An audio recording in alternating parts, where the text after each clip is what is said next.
Selanjutnya yakni materi kajian Islam dari Bunda Dr. Fenti. Kepada Bunda Dr. Fenti kami persilahkan. Baik, terima kasih Bunda Siti Jamila. Bismillah, alhamdulillah. Alhamdulillahilladzi hadana lihadza wa ma kunna linahtadiya laula an hadanallah. Asyhadu an la ilaha illallah wahdahu la syarikalah wa asyhadu anna Muhammadan abduhu wa rasuluhu alladzi la nabiyya ba'dah. Para bapak dan ibu yang dirahmati Allah, alhamdulillah di kesempatan subuh yang penuh berkah ini kita masih diberi kesehatan, masih diberikan nikmatnya Islam, nikmatnya hidayah, yang selalu berusaha untuk senantiasa berada dalam ketaatan. Mudah-mudahan dengan kecintaan kita terhadap ilmu dimudahkan oleh Allah menuju jalan-jalan syurganya. Dan insya Allah dalam kesempatan kali ini kita melanjutkan saja yang kemarin ya, yang dari kitab Riyadhus Shalihin itu belum selesai ya. Masih ada beberapa hadis yang tersisa dalam kajian bab 4 ya di kitab Riyadhus Shalihin. Riyadh itu taman as-shalihin, orang-orang yang soleh ya. Kitab ini adalah luar biasa ya, bagus, karangan dari Imam An-Nawawi. Nah, insya Allah kita baru menginjak pada bab 4 dari kitab Riyadhus Shalihin ini. Dan bab 4 juga kita belum selesai ya, kita akan tamatkan gitu ya untuk hari ini. Dan insya Allah akan saya share screen kan. Nah, ini yang kemarin masih tersisa 3 hadis ya dari sini. Riyadhus Shalihin bab 4 masih sama ya, tentang as-sidqu, tentang kebenaran.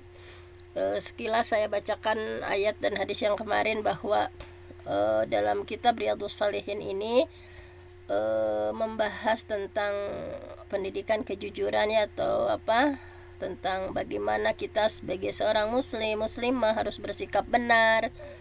Di antaranya di surah At-Taubah Allah menegaskan ya, a'udzubillahi minasyaitonirrajim, ya ayyuhalladzina amanu taqullah, wahai orang yang beriman, bertakwalah kepada Allah, wa kunu ma'as shadiqin, dan hendaklah kalian bersama-sama dengan orang yang shadiqin, yang benar. Nah, kemudian di antara selanjutnya di ayat yang panjang Allah juga was-shadiqina was-shadiqat, beberapa kali mengutip ya, orang memuji kemudian memberikan motivasi bagi orang-orang yang benar, baik dari kalangan laki-laki atau perempuan. Di surah Muhammad Allah menegaskan bahwa falau sadaqullah lakana khairal lahum, bahwa bersikap benar terhadap Allah itu adalah khair, lebih baik untuk mereka. Nah, ini kemarin sudah kita bahas ya, ini bahwa hadis dari Ibnu Mas'ud itu adalah mengenai, kemarin ya Umi Yuyun sudah membaca dari hadis ini bahwa inna sidqa, sesungguhnya kebenaran itu yahdi ilal birri, akan membimbing ya, akan menunjukkan kepada kebaikan. Dan wa innal birra yahdi ilal jannah, dan kebaikan itu akan membimbing kepada surga.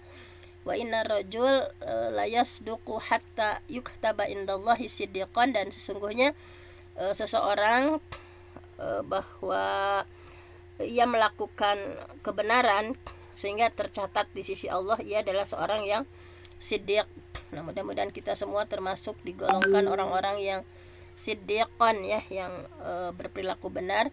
Wa innal kazib, dan hati-hati sesungguhnya dusta itu yahdi ilal fujur, akan menunjukkan kepada kefajiran ya, kedurhakaan, keburukan. Wa innal fujur, dan keburukan itu yahdi, pastinya akan menuntun kepada neraka. Wa innar rajul la yakzib hatta yuktaba indallahi kadzaban, dan seseorang bahwasanya dia menunjukkan kedustaan ya. Nah, bahwa sesungguhnya seorang itu niscaya berdusta sehingga dicatat di sisi Allah bahwa ia sebagai seorang pendusta. Nah, ini kemarin sudah kita bahas. Nah, kemudian ini juga menguatkan ya hadis yang tadi, bahwa di Riyadhus Shalihin ini saling berkaitan ya, bahwa kenapa kita harus berperilaku benar, kenapa kita harus menjunjung tinggi kebenaran, karena nah ini kebenaran itu as-sidqa tuma'ninatun, dengan kebenaran itu akan mendatangkan ketenangan gitu ya. Wal kadzib, dan sesungguhnya kedustaan itu raibatun, akan menimbulkan keraguan-raguan. Maka hati-hati ketika kita dalam keseharian sesuatu yang ragu lebih baik tinggalkan. Da mayuri buka ilama la yuri buka. Tinggalkan apa yang membuat kamu ragu, ilama la yuri buka, kepada sesuatu yang tidak meragukanmu. Fa inna sidqa, karena sesungguhnya kebenaran itu adalah tumakninatun ya, ketenangan, dan al-kazib, kedustaan itu raibatun, menimbulkan keraguan-raguan. Jangan sampai dalam keseharian kita ragu gitu ya, ini halal haram tinggalkan saja. Nah, apalagi sesuatu yang subhat ya, boleh nggak ya ini. Nah, tanya hati nurani. Kalau hati nurani kita merasa tenang dengan hal itu, tetapi kalau berarti itu adalah as-sidqu ya. Tetapi kalau hati nurani kita juga resah misalnya, menimbulkan keraguan, nah itu lebih baik ditinggalkan saja.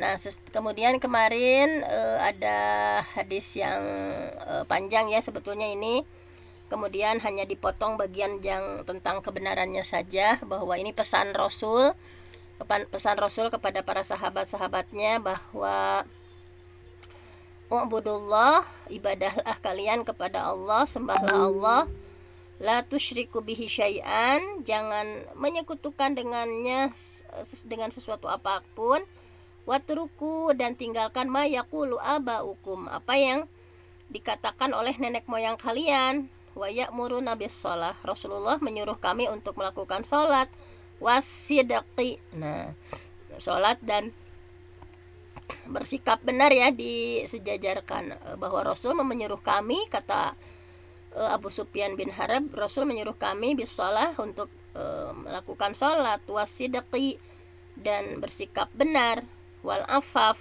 menahan diri ya dari sesuatu yang haram, wasilah, mempererat kekeluargaan.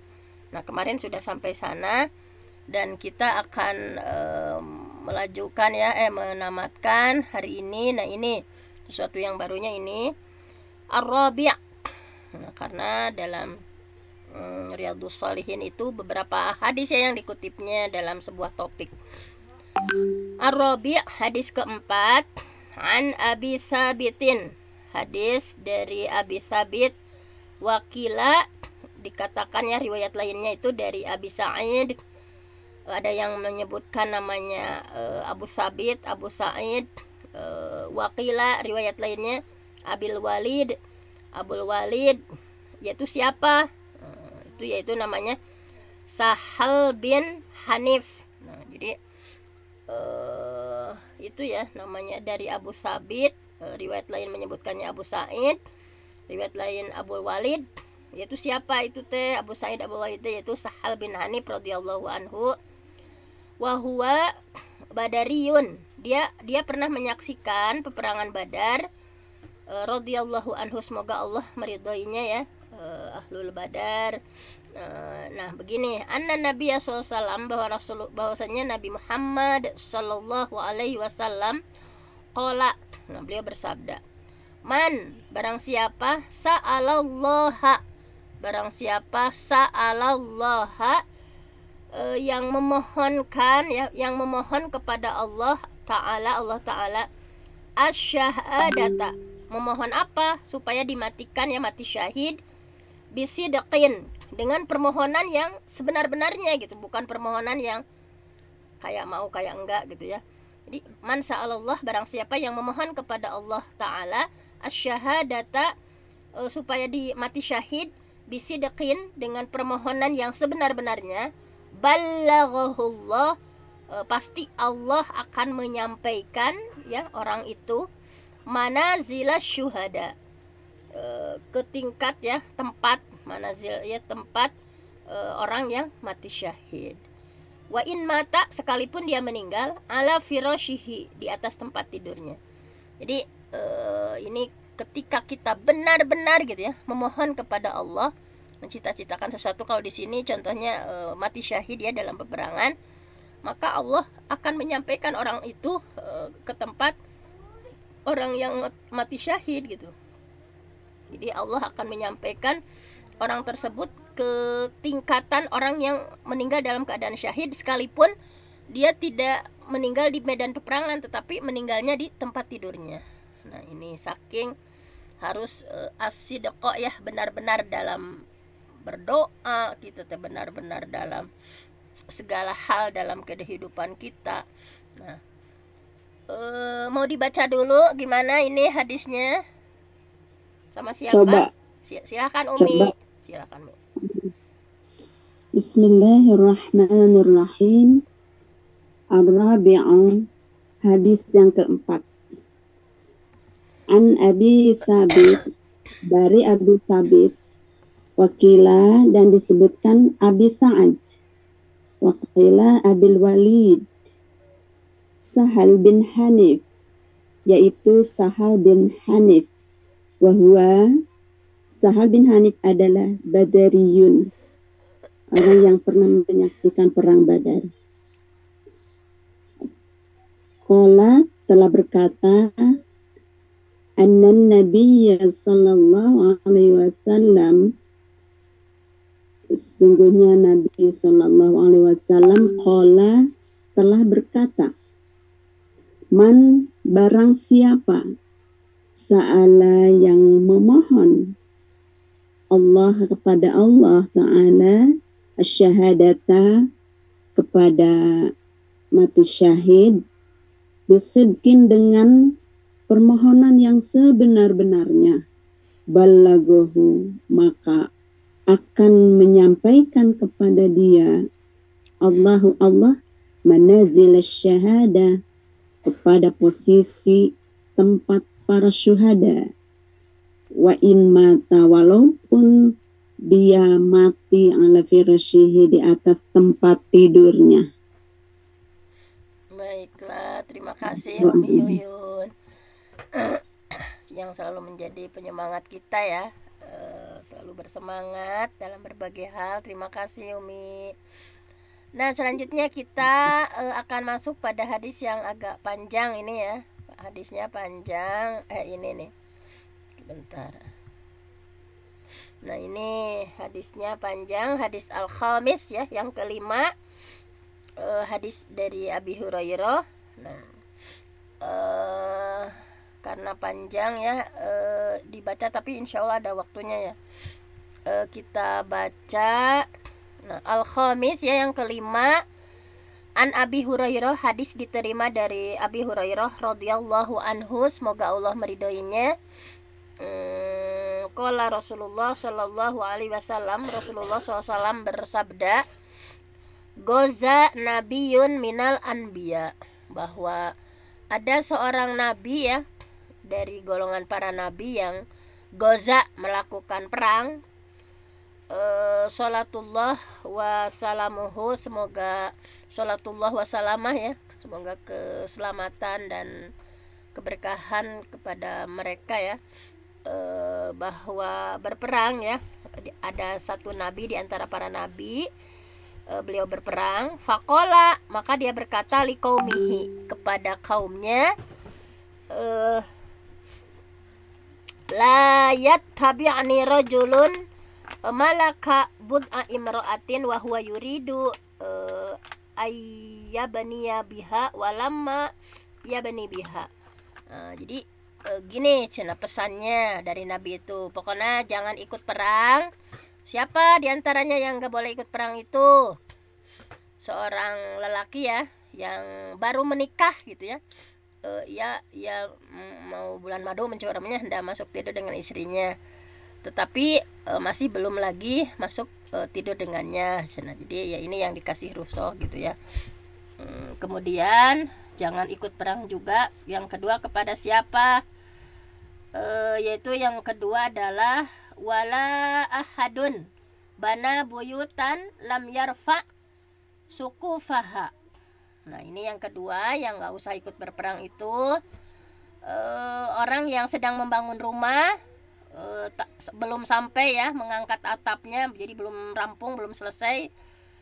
Nah itu yang kedua, dikasih keringanan, itu seperti itu. Kemudian yang ketiga adalah siapa yang dikasih keringanan untuk boleh tidak ikut berperang, yaitu wala ahadun ishtara ghanaman au khalafatin wa huwa yantadhiru auladaha.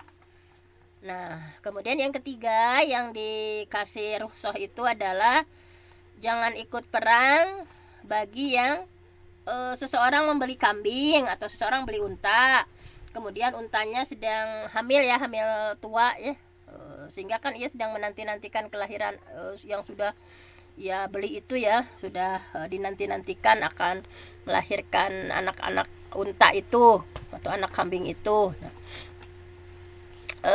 kemudian ini ya kemudian berperang ya, goza.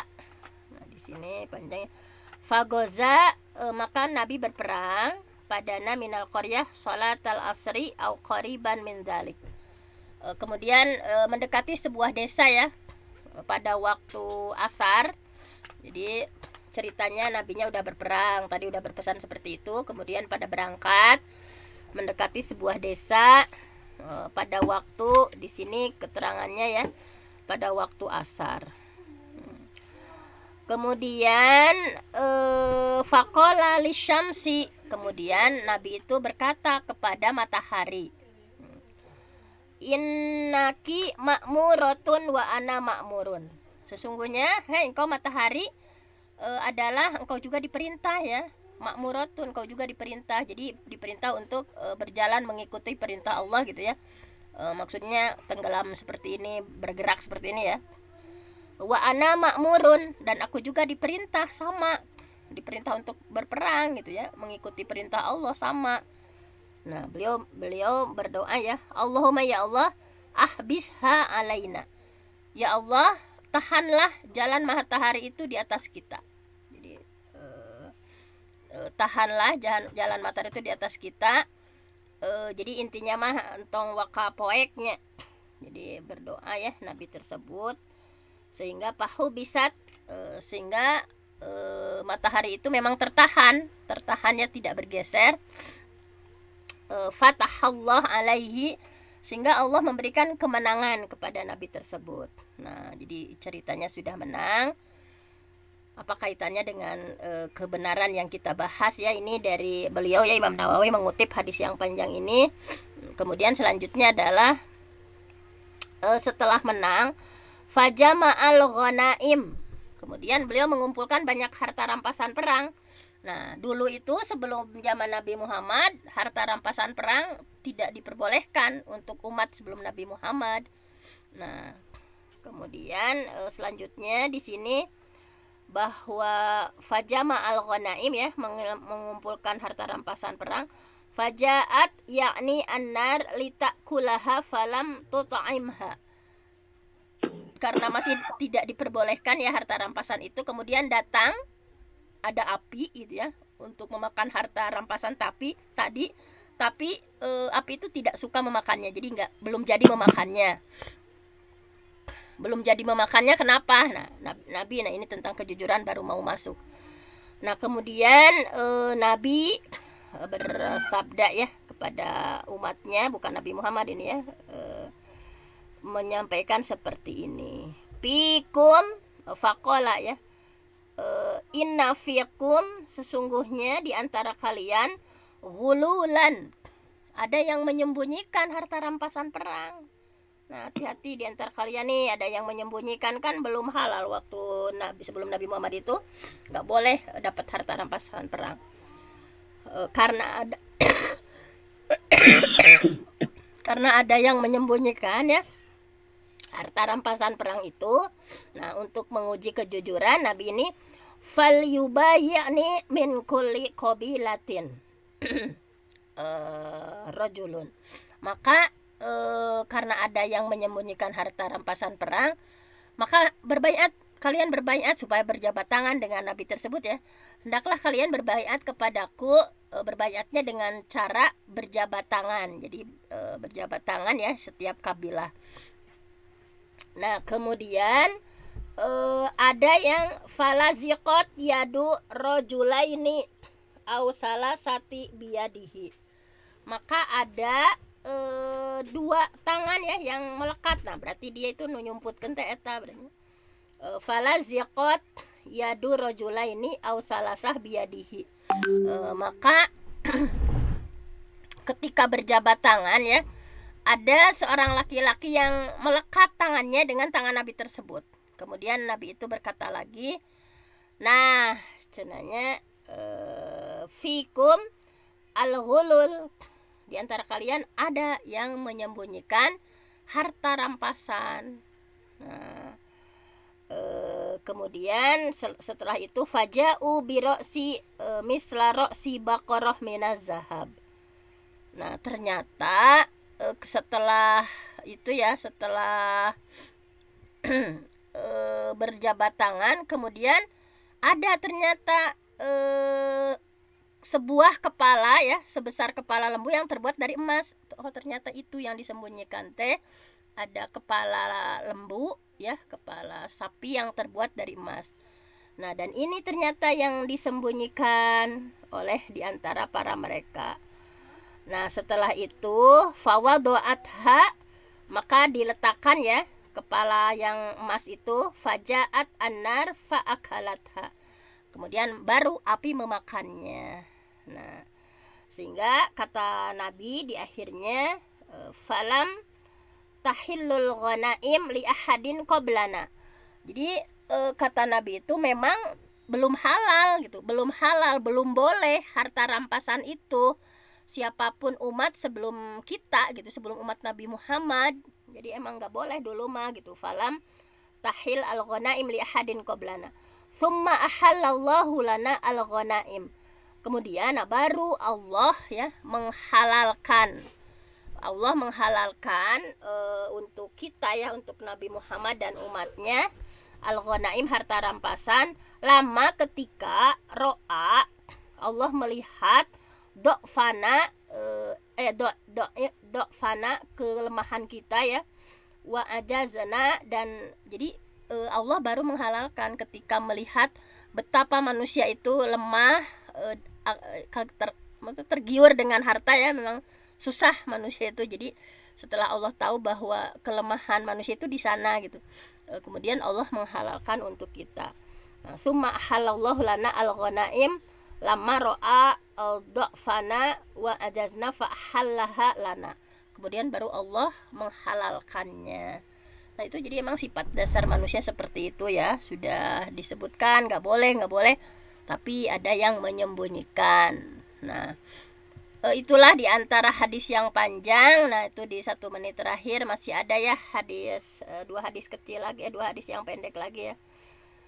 Nah, ini qala Rasulullah sallallahu alaihi wasallam, Rasulullah sallallahu alaihi wasallam, ini hadis ke-as-sadis, hadis ke-6. Qala Rasulullah sallallahu alaihi wasallam, Rasulullah sallallahu alaihi wasallam bersabda, al-bayyani itu adalah dua orang yang berjual beli ya. Jadi ceritanya begini, hadis ke-6 ini hadis dari Abu Khalid bin Hakim bin Hizam, bahwa Abu Khalid itu masuk Islam ketika Futuh Mekah ya, ketika pembebasan kota Mekah, sedangkan ayah beliau itu adalah termasuk pembesar Quraisy, tokoh Quraisy baik di masa jahiliyah maupun di masa Islam. Nah, Rasulullah pernah bersabda ya, menurut Abi Khalid, al-bayyi'ani, nah dua orang yang berjual beli, al-bayyi'an, dua orang yang berjual beli, bil khiyar ma lam yatafarraqo. Jadi boleh khiyar, jadi mau jadi mau enggak jual belinya ya, mau diteruskan atau tidak jadi, selama malam yatafarraqo, selama keduanya belum berpisah. Nah, jadi ini dalam Islam ada ya khiyar. Jadi dua orang yang berjual beli boleh dalam penawaran itu ya, mau diteruskan belinya atau tidak juga, tidak apa-apa selama keduanya malam yatafarraqo. Fa'in soduko. Nah ini, apabila kedua penjual dan pembeli itu bersikap benar, soduko, wabayana, kemudian menjelaskan cacatnya ya. Kalaulah si penjual dan pembeli itu ya, khususnya penjual, dia bersikap benar, menjelaskan cacatnya ya, bayana itu kekurangannya begini, saya menjual ini kekurangannya begini, burikalahuma fi bai'ihima. Nah, maka Allah akan memberikan keberkahan. Jadi diberi keberkahan atas jual beli keduanya itu. Wa'in katama, tapi kalau keduanya sama-sama katama ya, menyembunyikan, wa kadzaba, dan berdusta, muhiqat barokatuhu bai'ihima, maka akan hilang keberkahan jual belinya, itu hilang keberkahannya. Nah ini dalam hal jual beli ya, kita sebagai penjual, sebagai pembeli hati-hati.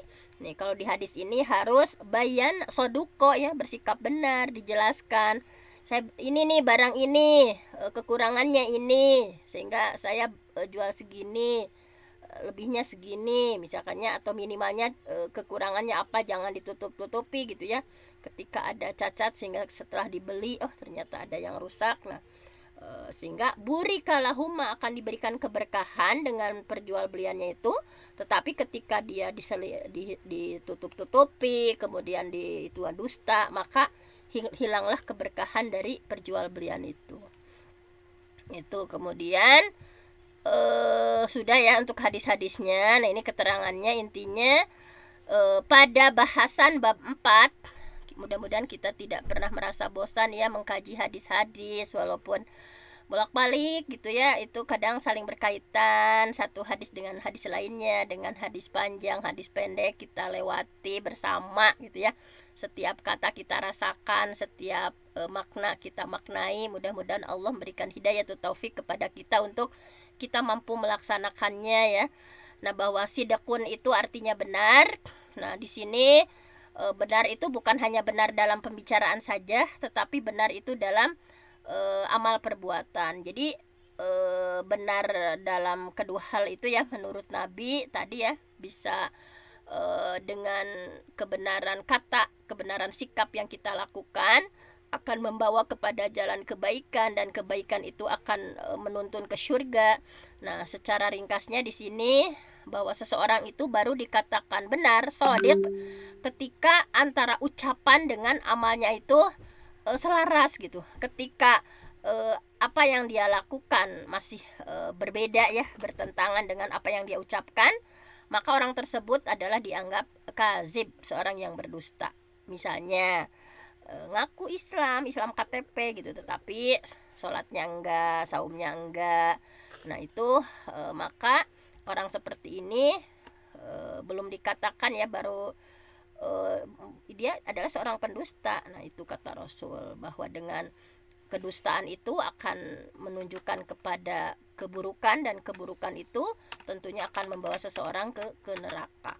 Nah mungkin hanya itu saja, sudah lebih 4 menit ya, hadisnya agak panjang. Alhamdulillah bab 4 dalam kitab Riyadhus Shalihin kita sudah hatamkan gitu ya, dan akan berlanjut nanti di bab 5 dan lain sebagainya. Mudah-mudahan setiap buku, setiap kitab yang kita pelajari ini membawa kebarokahan untuk kita, ilmu dari para penulisnya kecepretan berkah gitu ya, kita maknai untuk supaya lebih dekat lagi dengan Allah, lebih mencintai Rasulullah. Setiap kata dalam hadis itu dimaknai, direnungkan. Mudah-mudahan Allah memberikan hidayah taufik untuk kita mengamalkannya. Nah mungkin itu hanya ikhtiar dari kita ya. Yang benar datangnya dari Allah, yang salah dari saya sendiri. Saya mohon ampun sama Allah. Aqulu qauli hadza wa astaghfirullah li wa lakum. Wassalamualaikum warahmatullahi wabarakatuh.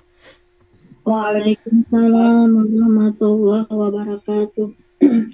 Jazakallah khairan katsira Bunda Dr. Fenty atas pemaparan